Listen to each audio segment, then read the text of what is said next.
they're gonna.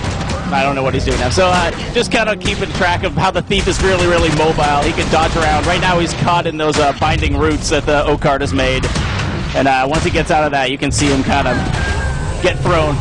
So you can see the oak cart put the thief in the binding roots to hold it in place. And our guardian came over and destroyed the roots to break the thief out of it. So the two of them are working together. All right, so yeah, this is double daggers. One thing about the thief that's kind of different is in Guild Wars 2, your skills on the left side of your bar are determined by your weapon. These, for the thief, the main hand weapon gives you the first 2 skills, and the offhand gives you the last 2, 4 and 5. But skill 3 is actually a combo of the 2 weapons. So with double pistols, you'll see right here, this is the unload skill that you can use when you have 2 pistols. If you switch to 2 daggers, John, give me some daggers. All right, so this on the double daggers, the skill that's in between is the twisting fangs, and so you can see him jump up in the air and use that. So that's an AoE attack that hits guys around them and starts bleeding them and does a bunch of degen damage. So the thief has a lot of mobility and versatility.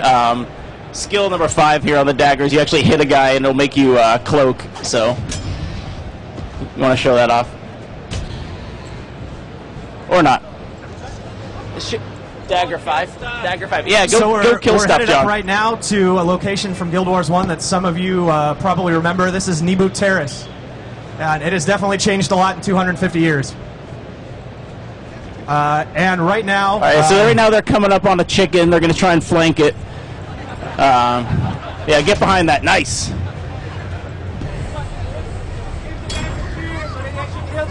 Yeah.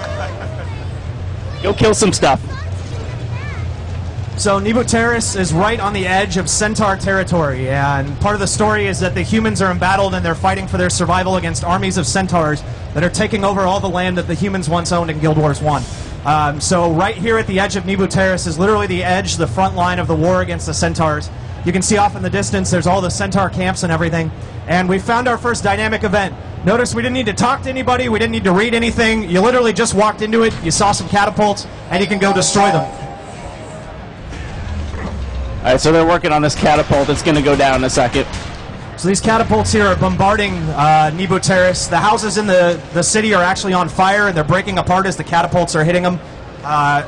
You see it right down there. There's a centaur camp. They're going to go in and start to fight some of them. There's centaurs have they tend to use rifles and spears and stuff. So there's a centaur there who's blocking those attacks, and then he's going to come charging in on them.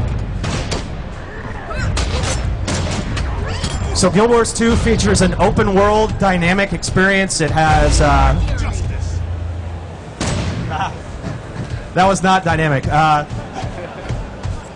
So you're going to see other players here on the demo all running around together. Part of the game experience is that it's part of a community. You're running around in these maps, you're playing with other players.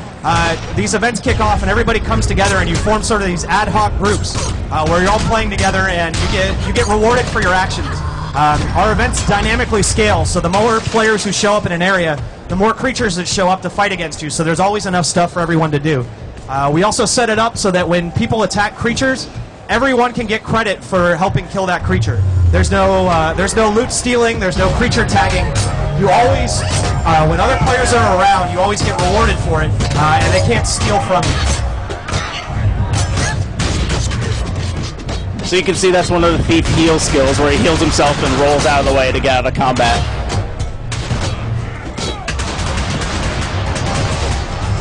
So one of the things is that Colin talked about being dynamic and working together. The combat is all about that too. So there's a lot of stuff where players can work together. So that's skill number 9 on his bar is a blinding powder, and he can take that and throw. It's round targeted.